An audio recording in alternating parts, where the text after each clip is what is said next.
आशिषित दोस्रो निस्तार चाड आएको छ। आज हामीहरू दोस्रो निस्तार चाड भन्ने शीर्षक लिएर परमेश्वरको वचन अध्ययन गर्नेछौँ। आज चाहिँ पवित्र पात्र अनुसार दोस्रो महिनाको 14औं दिन हो। पहिलो निस्तार चाड चाहिँ पवित्र पात्र अनुसार पहिलो महिनामा मनाइएको थियो।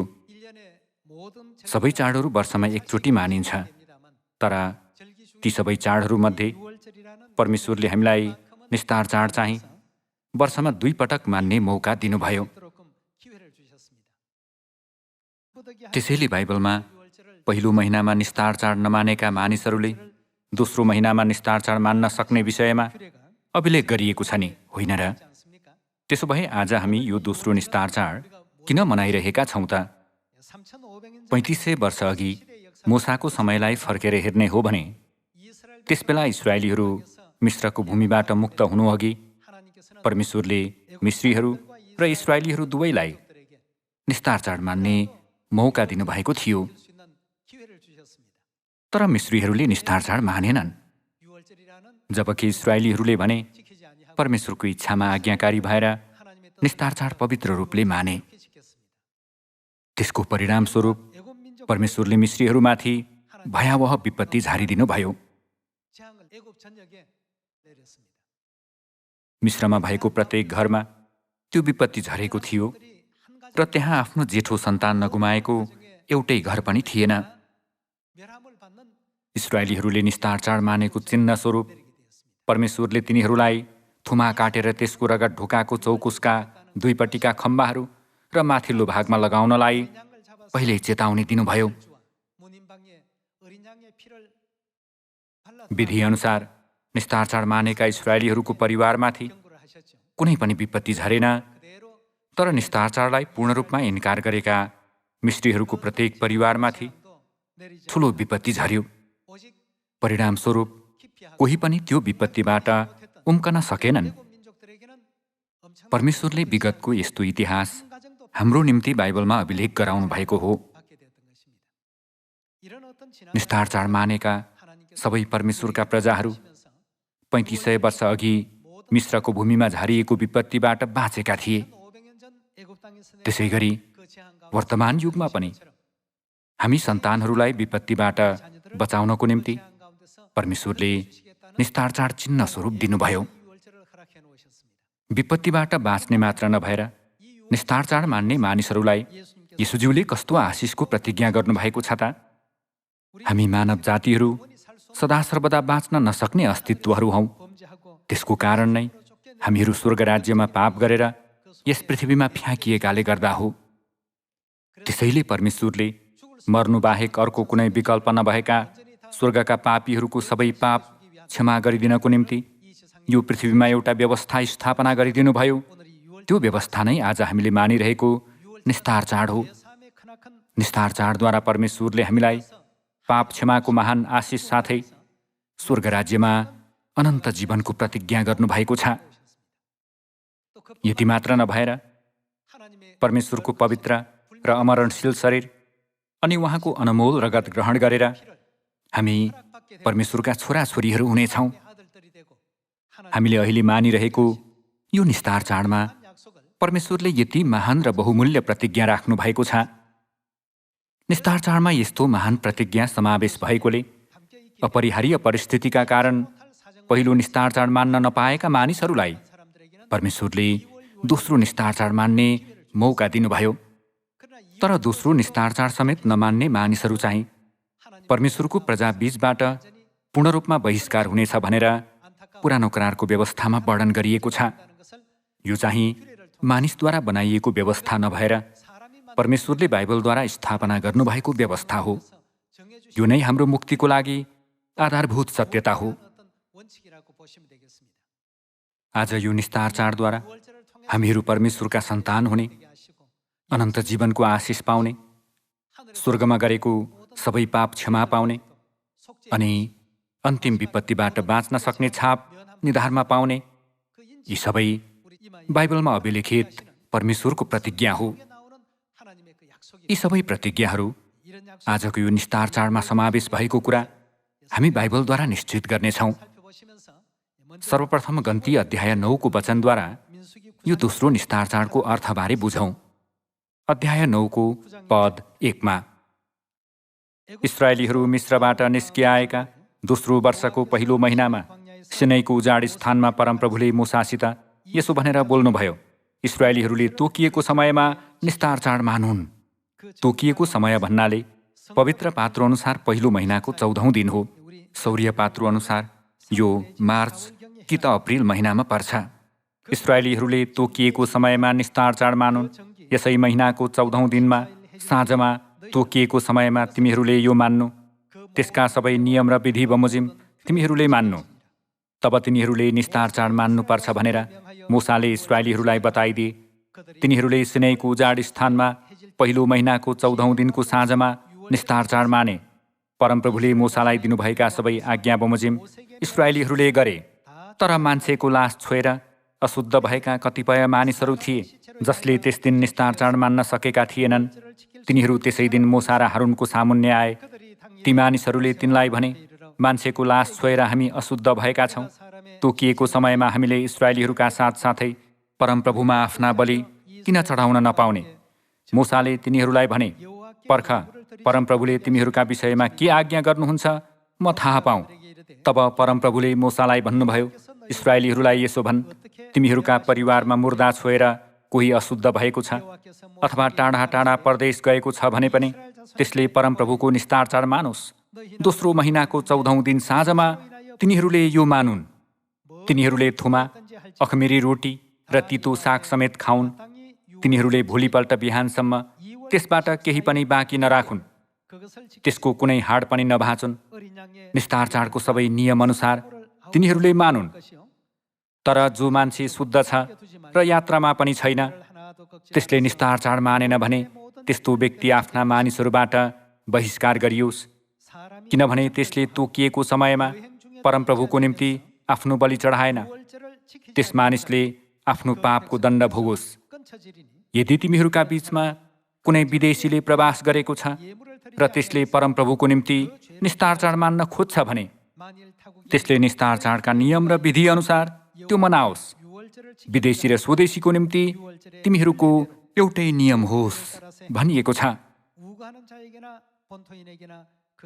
यहाँ गन्ती अध्याय 9 मा मूसाले परमेश्वरलाई अपरिहार्य परिस्थितिका कारण पहिलो महिनामा निस्तार चाड नमनाएका मानिसहरूले कसो गर्ने भनेर सोद्धा परमेश्वरले तिनलाई त्यसको उत्तर दिनुभयो। पहिलो महिनाको 14औं दिनमा निस्तार चाड नमनाएकाहरूलाई 1 महिनाको अनुग्रहको अवधि दिइयो। परमेश्वरले तिनीहरूलाई दोस्रो महिनाको 14औं दिनमा दोस्रो निस्तार चाड मान्ने मौका दिनुभयो। स्वर्गको मानिसको नागरिकता नगुमाउनको निम्ति हामीले पिता र माताले प्रदान गर्नुभएको अनुग्रह अनुरूप निस्तार चाड मान्नुपर्छ। त्यसो नगर्ने मानिसहरू अन्ततः परमेश्वरका प्रजाका बीचबाट बहिष्कृत हुनेछन् भन्नुको अर्थ परमेश्वरसँग तिनीहरूको कुनै हिस्सा हुने छैन भन्ने कुरा हो। विगतमा हामीमा मुक्ति वा स्वर्गप्रति त्यस्तो कुनै आशा नै थिएन। तर आज हामीले मानिरहेको यो पवित्र निस्तार चाडद्वारा परमेश्वरले अनन्त नरकतर्फ गइरहेको हाम्रो आत्मालाई स्वर्गीय राज्यतर्फ मार्ग निर्देशन गरिदिनुभयो। त्यसै कारण परमेश्वरको त्यो अनुग्रहलाई हामीले पुनः एकपटक धन्यवाद चढाउनुपर्छ। हामी प्रस्थान अध्याय 12 को पद 11 को वचनमा गएर परमेश्वरको करारको वचन हेर्नेछौँ। अध्याय 12 को पद 11 मा हेरौँ। पटुका कसेर, खुट्टामा जुत्ता लाएर, हातमा लहुरो लिएर र हतार हतार गरी तिमीहरूले त्यो खानु, यो परमप्रभुको निस्तार चाड हो। पुरानो करारमा भेडा वा बाख्रा बलि गरेर त्यसको रगत बगाई परमेश्वरलाई चढाइन्थ्यो। तर नयाँ करारमा आएर परमेश्वरले निस्तार चाड मान्ने विधि परिवर्तन गरिदिनु भएकोले हामीहरू रोटी र दाखमध्यद्वारा निस्तार चाड मान्छौँ नि, होइन र? अध्याय 12 को पद 11 देखि फेरि हेरौँ। पटुका कसेर, खुट्टामा जुत्ता लाएर, हातमा लहुरो लिएर र हतार हतार गरी तिमीहरूले त्यो खानु, यो परमप्रभुको निस्तार चाड हो। त्यस रात म मिश्र भएर जानेछु र मिश्रका मानिस र पशु दुवैका पहिले जन्मेका र बियाएकाहरूलाई मार्नेछु र मिश्रका सबै देवताहरूका विरुद्धमा म इन्साफ गर्नेछु। म परमप्रभु हुँ। तिमीहरू बसेका घरहरूमा त्यो रगत तिमीहरूका निम्ति चिन्ह हुनेछ। जब म त्यो रगत देख्नेछु तब तिमीहरूलाई चाहिँ छोडिदिनेछु। इस्राएलीहरूले निस्तार चाडको थुमा काटेर त्यसको रगत ढोकाको चौकोसका दुईपट्टिका खम्बाहरू र माथिल्लो भागमा लगाए। त्यो रगत तिमीहरूका निम्ति चिन्ह हुनेछ। जब म त्यो रगत देख्नेछु तब तिमीहरूलाई चाहिँ छोडिदिनेछु र मैले मिश्रलाई प्रहार गर्दा नाश गर्ने कुनै विपत्तिले तिमीहरूलाई छुने छैन। त्यो दिन तिमीहरूका निम्ति एउटा स्मरणीय दिन हुनेछ र तिमीहरूले त्यो दिन परमप्रभुको निम्ति चाड मनाउनेछौ। तिमीहरूले यो पुस्तौँसम्म एउटा कस्तो विधि स्वरूप रहिरहने विधि स्वरूप मान्नु। हामीले निस्तार चाड मानेको आधारमा परमेश्वरको प्रतिज्ञा पनि निरन्तर कायम रहने यथार्थता परमेश्वरले हामीलाई सिकाउनु भएको छ। पुरानो करारको समयमा इस्राएलीहरूले यसरी निस्तार चाड मनाएका थिए। त्यसो भए नयाँ करारको समयमा येशूज्यूले निस्तार चाड कसरी मान्न भन्नुभएको छ भन्ने विषयमा हामी मत्ती अध्याय 26मा हेर्नेछौँ। मत्ती अध्याय 26को पद 17को वचन हेर्ने हो भने, अब अखमिरी रोटीको चाडको पहिलो दिन चेलाहरूले येशू कहाँ आएर भने, तपाईको निम्ति निस्तार चाडको भोज खाने प्रबन्ध हामी कहाँ गरौँ? निस्तार भन्ने शब्दको अर्थ विपत्ति हामीबाट पार हुनु भन्ने हो। निस्तार भन्ने शब्दले कुनै कुरा हामीबाट पार हुने कुरालाई जनाउँछ। हामीबाट पार हुने कुरा नै विपत्ति हो। पद 18मा हेरौँ। उहाँले भन्नुभयो, सहरमा एकजना मानिस कहाँ जाऊ र तिनलाई भन, गुरुज्यू भन्नुहुन्छ, मेरो बेला नजिक आएको छ। म आफ्ना चेलाहरूसँग तिम्रो घरमा निस्तार चाड मान्नेछु। तब येशूको आदेशअनुसार चेलाहरूले गरे र तिनीहरूले निस्तार चाडको प्रबन्ध मिलाए। येशूज्यू र चेलाहरूले निस्तार चाड कसरी मान्नुभयो भन्ने विषयमा अध्याय 26मा हेर्नेछौँ। तिनीहरूले भोज खाइरहेको बेला येशूले रोटी लिनुभयो र आशीर्वाद दिनुभएपछि उहाँले त्यो भाँच्नुभयो र चेलाहरूलाई दिनुभयो र भन्नुभयो, लेऊ खाऊ, यो मेरो शरीर हो। तब कचौरा पनि लिएर धन्यवाद दिई उहाँले तिनीहरूलाई यसो भनेर दिनुभयो, तिमीहरू सबैले यसबाट पियो। यहाँ भनिएको कचौराले निस्तार चाडको दाखमध्य भएको कचौरालाई जनाउँछ। किनभने यो भनेको निस्तार चाडको दाखमध्य नयाँ करारको मेरो रगत हो, जो धेरैका निम्ति पापको प्रायश्चितको लागि बगाइन्छ भन्नुभएको छ। येशूज्यूले निस्तार चाडको रोटी लिनु भएर यो मेरो शरीर हो भन्नुभयो अनि निस्तार चाडको दाखमध्य लिनु भएर यो मेरो रगत हो भन्नुभयो। येशूज्यूले यो नै नयाँ करार हो भन्ने शिक्षा दिनुभयो। यो दृश्य हामी लुकाको सुसमाचार अध्याय 22मा एकपटक हेरौँ। हामी अध्याय 22को पद 7को वचन हेरौँ। अखमिरी रोटीको चाडको दिन आयो, जुन दिन निस्तार चाडको थुमा बलि चढाउनु पर्थ्यो। उहाँले पत्रुस र यूहन्नालाई यसो भनेर पठाउनुभयो, गएर हाम्रा निम्ति निस्तार चाडको भोज तयार गर। तिनीहरूले उहाँलाई भने, हामी यो भोज कहाँ तयार गरौँ? उहाँले तिनीहरूलाई भन्नुभयो, तिमीहरू सहरमा पसेपछि गाग्रोमा पानी बोकेको एकजना मानिसले तिमीहरूलाई भेट्नेछ।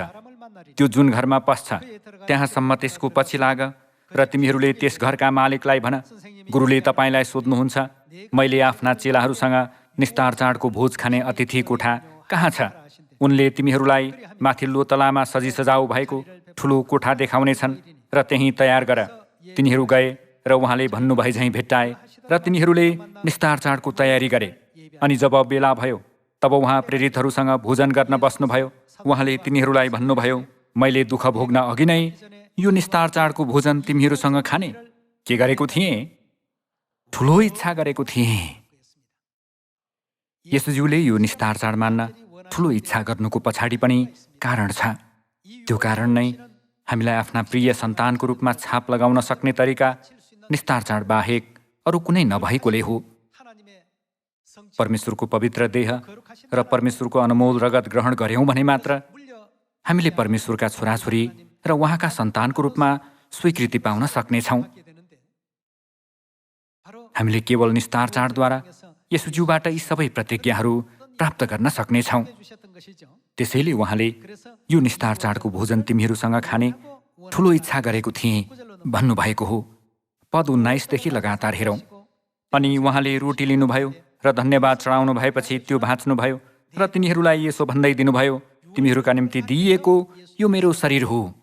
निस्तार चाडको रोटीलाई येशूज्यूले आफ्नो शरीरको रूपमा सङ्केत गर्नु भएर म तिमीहरूलाई मेरो शरीर दिन्छु भन्नुभयो। मेरो सम्झनामा यो गर्ने गर, यसै गरी खाइसक्नु भएपछि उहाँले कचौरा लिनुभयो, निस्तार चाडको दागमध्ये भएको कचौरा लिनुभयो र भन्नुभयो, यो कचौरा तिमीहरूका निम्ति बगाइएको मेरो रगतमा स्थापित गरिने नयाँ करार हो। निस्तार चाडको रोटी येशू ख्रीष्टको शरीर हो र निस्तार चाडको दागमध्ये चाहिँ येशू ख्रीष्टको अनमोल रगत हो।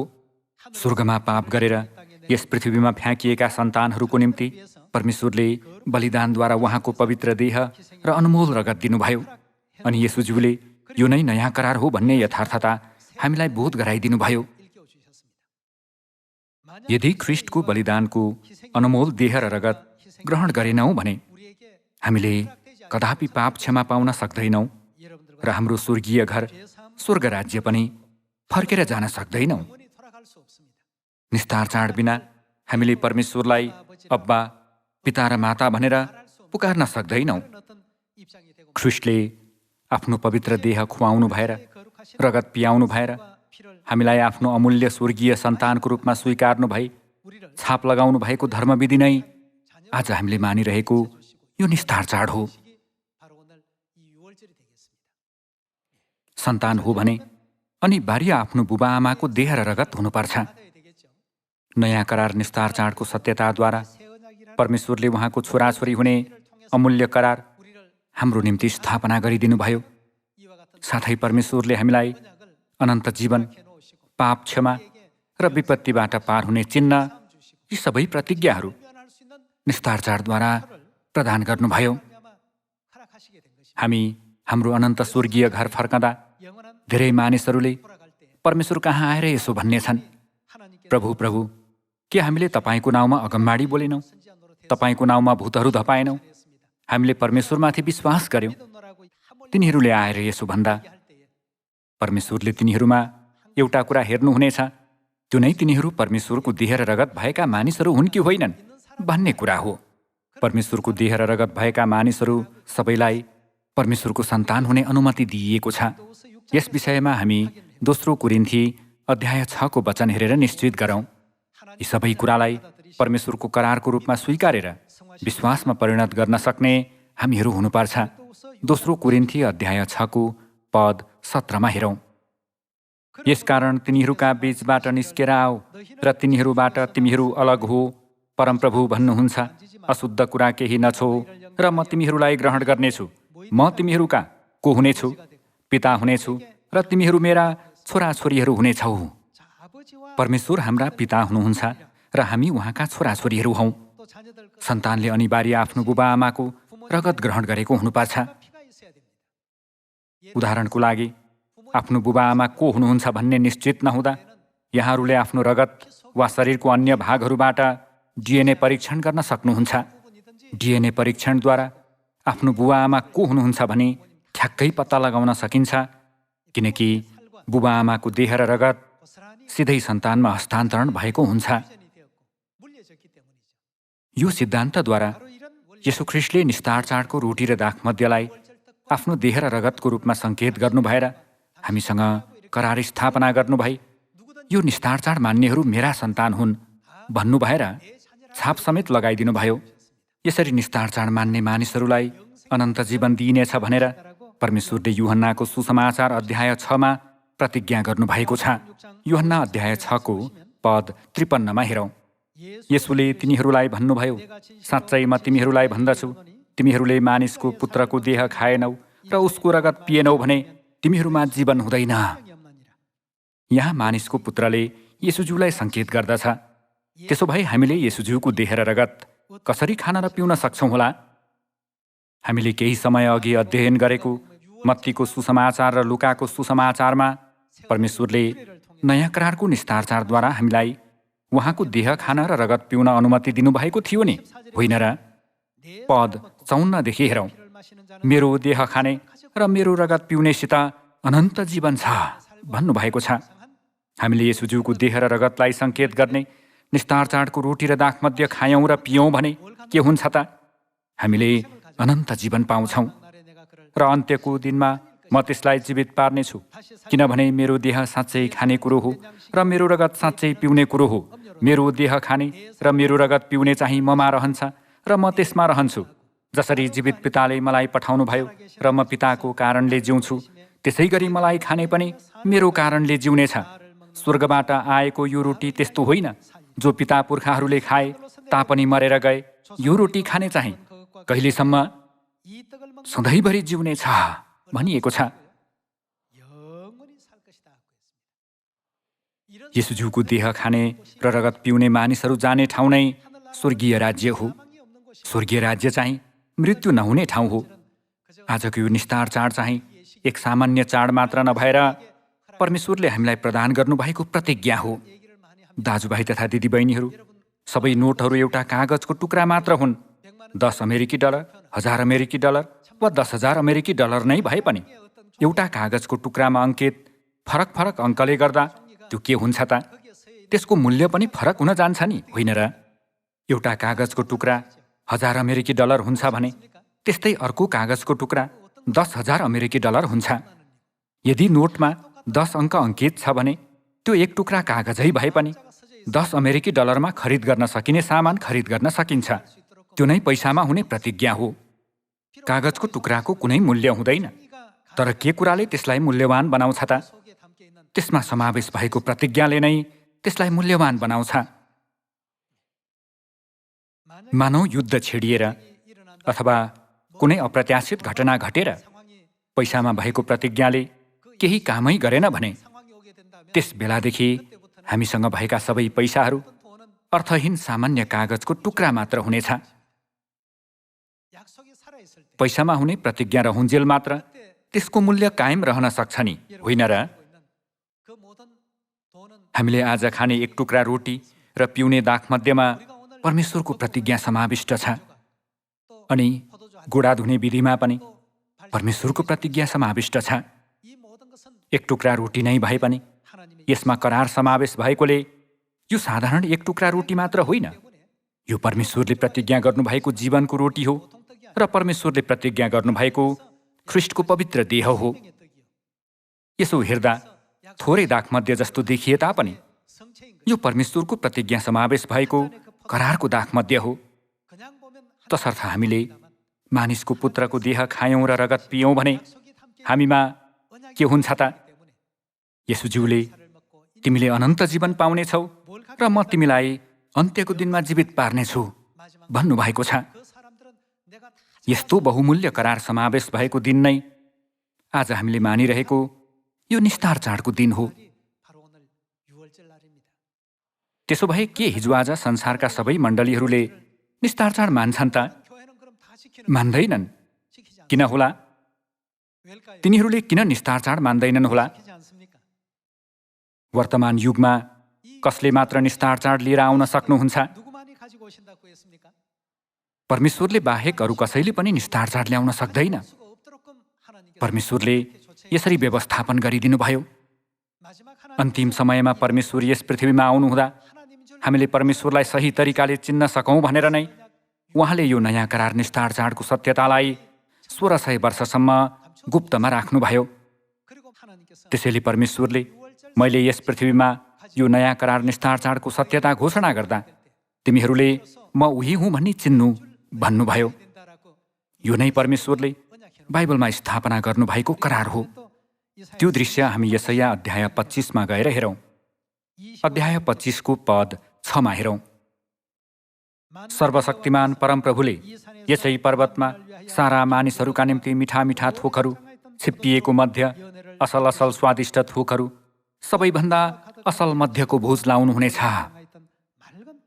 यहाँ परमेश्वरले छिप्पिएको मध्यको भोज लाउनुहुनेछ भनिएको छ। लगातार पद 7 देखि हेरौँ।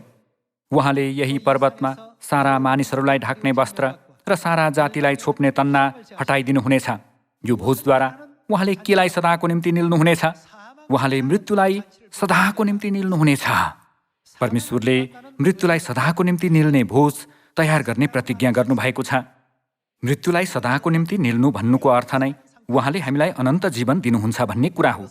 यसको अर्थ हामी सदा सर्वदा जिउँछौँ भन्ने कुरा होइन र? त्यसो भए परमेश्वरले कसरी मृत्युलाई सदाको निम्ति निल्नुहुने होला त? छिप्पिएको मध्यद्वारा उहाँले मृत्युलाई सदाको निम्ति निल्नुहुनेछ। बाइबलको 66 वटा पुस्तकहरूमा परमेश्वरले मध्यद्वारा हामीलाई अनन्त जीवनको प्रतिज्ञा गर्नुभएको करार कुन करार हो? त्यो कुन चाड हो? परमेश्वरले मानिसको पुत्रको देह खानेर रगत पिउने जो कोहीलाई पनि अनन्त जीवन दिने प्रतिज्ञा गर्नुभएको त्यो दिन नै आज हामीले मानिरहेको यो निस्तार चाड हो। मैले यस पृथ्वीमा आएर यी सबै कार्य गर्दा म नै परमेश्वर हुँ भनी चिन्नु भन्नुभएको परमेश्वरको वचन हामी लगातार पद 8 देखि हेरौँ। उहाँले मृत्युलाई सदाको निम्ति निल्नुहुनेछ। परमप्रभु परमेश्वरले सबैका अनुहारबाट आँसु पुछिदिनुहुनेछ। उहाँले सारा पृथ्वीबाट आफ्नो प्रजाको निन्दा हटाइदिनुहुनेछ। परमप्रभुले भन्नुभएको छ, त्यस दिन तिनीहरूले यसो भन्नेछन्, छिप्पिएको मध्यद्वारा मृत्युलाई निल्नुहुने व्यक्ति को हुनुहुन्छ? फेरि भन्नुपर्दा जीवनको सत्यता निस्तार चाडद्वारा जीवनको भोज लगाउनुहुने व्यक्ति को हुनुहुन्छ त? निश्चय उहाँ नै हाम्रा परमेश्वर हुनुहुन्छ। हामीले उहाँमाथि भरोसा गर्यौँ र उहाँले नै हामीलाई के गर्नुभयो? बचाउनुभयो। उहाँ नै परमप्रभु हुनुहुन्छ। उहाँमाथि हामीले भरोसा गर्यौँ। उहाँले गर्नुभएको उद्धारमा हामी खुसी होऊँ र रमाऊँ भनिएको छ। दाजुभाइ तथा दिदीबहिनीहरू, यो संसारमा असङ्ख्य मण्डलीहरू भए तापनि तिनीहरू कसैले पनि निस्तार चाड मान्दैनन्। परमेश्वरले बाइबलद्वारा छर्लङ्गै देखाइदिनु भए तापनि तिनीहरूले निस्तार चाड मान्दैनन्। येशूज्यूले यो निस्तार चाडको भोजन खाने ठुलो इच्छा गरेको थिए भन्नुभएको थियो। प्रेरित पत्रुस, प्रेरित यूहन्ना, अरू चेलाहरू र सुरुको मण्डलीका सन्तहरू सबैले एकदमै अनुग्रहात्मक रूपमा निस्तार चाड मनाएका थिए। तर हिजो आज संसारका अन्य मण्डलीहरूले भने निस्तार चाड मान्दैनन्। यो साँच्चै छक्क परिने कुरा हो। परमेश्वरले निस्तार चाड नमान्ने मानिसहरूलाई के गर्छु भन्नुभएको छ? हिब्रू अध्याय 10 को वचन हेरौँ। अध्याय 10 को पद 26 मा हेरौँ। किनकि यदि सत्यताको ज्ञान पाएर पनि हामीले जानी जानी पाप गर्यौं भने पापको निम्ति अबोसो अरू कुनै बलिदान रहँदैन, तर इन्साफको डरलाग्दो प्रतीक्षा र विरोधीहरूलाई भस्म गर्ने क्रोधको अग्नि मात्र रहनेछ। मूसाको व्यवस्थालाई उल्लङ्घन गर्ने मानिस 2 वा 3 साक्षीहरूका गवाहीमा दया बिना मर्नुपर्छ। तिमीहरू आफै विचार गर। परमेश्वरका पुत्रलाई खुट्टामुनि कुल्चाने, आफूलाई पवित्र तुल्याएको करारको रगतलाई अपवित्र बनाउने। हामीलाई पवित्र तुल्याएको करारको रगत कुन हो? त्यो नै नयाँ करार निस्तार चाडको दाखमध्य हो। तिमीहरू आफै विचार गर। परमेश्वरका पुत्रलाई खुट्टामुनि कुल्चाने, आफूलाई पवित्र तुल्याएको करारको रगतलाई अपवित्र बनाउने र अनुग्रहका आत्मालाई अपमान गर्ने चाहिँ झन् कति बढी कडा दण्डको योग्य ठहरिनेछ भनिएको छ। परमेश्वरले यो कचौरा मेरो रगतमा स्थापित गरिने नयाँ करार हो भन्नुभयो। मत्तीको सुसमाचारमा उहाँले यो नयाँ करारको रगत हो भन्नुभएर निस्तार चाडको दाखमध्य दिनुभयो। यसलाई अपवित्र तुल्याउने मानिसहरू सबैले निश्चय नै दण्ड भोग्नेछन् भनी बाइबल र अगमवक्ताहरूले हामीलाई बताएका छन्। आज विश्वभरि भएका सबै सियोनहरूमा यो दोस्रो निस्तार चाड मनाइँदैछ। अन्त्यमा हामी दोस्रो थेसलोनिकी अध्याय 1 को वचन हेरौँ। परमेश्वरको मण्डलीले परमेश्वर आउनु भएकोले पुनर्स्थापन भएको निस्तार चाड अहिले मानिरहेको छ। अध्याय 1 को पद 7 को वचन हेर्ने हो भने, र तिमी कष्ट पाएकाहरूलाई हामीहरूसँगै आराम दिनुहुन्छ। यो तब हुन्छ जब प्रभु येशू आफ्ना शक्तिशाली स्वर्गदूतहरूसँग बल्दो आगोमा स्वर्गबाट प्रकट हुनुहुनेछ। परमेश्वर कहिले स्वर्गबाट बल्दो आगोमा प्रकट हुनुहुन्छ त? अन्तिम इन्साफको समयमा। परमेश्वरलाई नचिन्नेहरूलाई र हाम्रा प्रभु येशूको सुसमाचार नमान्नेहरूलाई उहाँले के गर्नुहुन्छ? दण्ड दिनुहुन्छ भनिएको छ। वर्तमान समयमा हामी जस्तै निस्तार चाड मान्ने मानिसहरू पनि छन् भने निस्तार चाड नमान्ने मण्डलीका मानिसहरू पनि छन्। यो चाहिँ 3500 वर्ष अघि निस्तार चाड मानेका इस्राएलीहरू र निस्तार चाड नमानेका मिश्रीहरूको अवस्था जस्तै हो। निस्तार चाड नमानेकाहरूमाथि परमेश्वरले विपत्ति झार्नु भएर तिनीहरू सबैलाई दण्ड दिनुभयो र निस्तार चाड मानेका इस्राएलीहरूको परिवार लगायत तिनीहरूको पशु र तिनीहरूको घरमा भएका सबै थोकलाई परमेश्वरले सुरक्षा गरिदिनुभयो। अब परमेश्वरले चाँडै नै यो पृथ्वीको इन्साफ गर्नुहुनेछ। यो नै बाइबलमा अगमवाणी गरिएको कुरा हो। अन्तिम इन्साफको समयमा निस्तार चाड नै विपत्तिबाट पार हुने चिन्ह र हामी परमेश्वरका सन्तान हौँ भन्ने कुराको जीवित प्रमाण हुनेछ। हामीलाई अनन्त स्वर्गीय राज्य र मुक्तिमा डोर्याउने अत्यन्तै बहुमूल्य प्रतिज्ञा हुनेछ। आज यो कुरालाई दृढतापूर्वक विश्वास गर्नुहोस्, यो पवित्र भोजको धर्मविधिमा सहभागी हुँदा एक टुक्रा रोटी खाने र थोरै दाखमध्य पिउने त हो नि भनेर सामान्य तरिकाले सोच्नु हुँदैन। बरु परमेश्वरको करार पालन गर्यौँ भने हामीले पाप क्षमा र अनन्त जीवनको आशिष अनि विपत्तिबाट पार हुने आशिष जस्ता अन्य थुप्रै आशिषहरू पाउनेछौँ भन्ने कुरालाई सधैँ याद राख्न हुन अनुरोध गर्दछु। आज यो निस्तार चाडद्वारा परमेश्वरबाट प्रशस्त उपहार प्राप्त गर्न सक्ने हाम्रा सबै सियोनका परिवारहरू हुनुहुनेछ भन्ने आशा गर्दै प्रवचन समाप्त गर्दछु। धन्यवाद।